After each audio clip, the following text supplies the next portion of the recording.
PCOD ഉള്ളവർക്ക് diet കൊടുക്കുമ്പോൾ സ്ഥിരമായി കേട്ടിരുന്നൊരു ക്വസ്റ്റ്യനാണ്, അയ്യോ ഇതിൽ റൈസും ബനാനൊക്കെ ഉണ്ടല്ലോ, ഇതൊക്കെ കഴിച്ചാൽ PCOD കൂടില്ലേ, തടി കൂടില്ലേ എന്നൊക്കെ.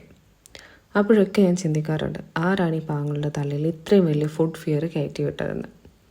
എന്തായാലും let's talk about it today. Welcome to period and PCOD reset episode 1. Comparatively ഇത്തിരി കാലറി കൂടിയ ഗ്രെയിൻ ആയതുകൊണ്ട് റൈസിനും, അതുപോലെ ഇത്തിരി കാലറി കൂടിയ ഫ്രൂട്ട് ആയതുകൊണ്ട് ബനാനക്കും നമ്മുടെ നാട്ടിൽ നല്ല പേര് ദോഷമുണ്ട്. പക്ഷെ when you have a condition like PCOD, you have to look into the nutrient profile, gut tolerance and all such things before deciding a food is good or bad for you.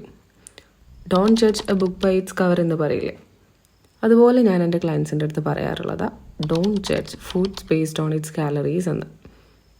നമ്മൾ ഈ പറയുന്ന റൈസിലും ബനാനയിലും ഒക്കെ ഇഷ്ടം പോലെ B വൈറ്റമിൻസും branched chain amino ആസിഡ്സും ഫൈബറും വൈറ്റമിനും പൊട്ടാസ്യം ഒക്കെ ഉണ്ട്.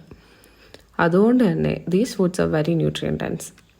പിന്നെ നമ്മുടെ അപ്പനപ്പൂമ്മമാരായിട്ട് കഴിച്ചു വരുന്നൊരു ഫുഡ് ആയതുകൊണ്ട് തന്നെ it's easy on the gut. ആകെ ശ്രദ്ധിക്കേണ്ട ഒരു കാര്യം എന്താണെന്ന് വെച്ചാൽ ബാലൻസ്ഡ് ആയിട്ട് കഴിക്കാൻ നോക്കുക എന്നുള്ളതാണ്. പ്രോപ്പറായിട്ട് ബാലൻസ് ആക്കി കഴിച്ചാൽ റൈസ് കഴിച്ചുകൊണ്ട് തന്നെ നമുക്ക് തടിയും കുറയ്ക്കാം, PCOD റിവേഴ്സ് ചെയ്യാം. I'll tell more about balancing and composition in the next video, so follow for more.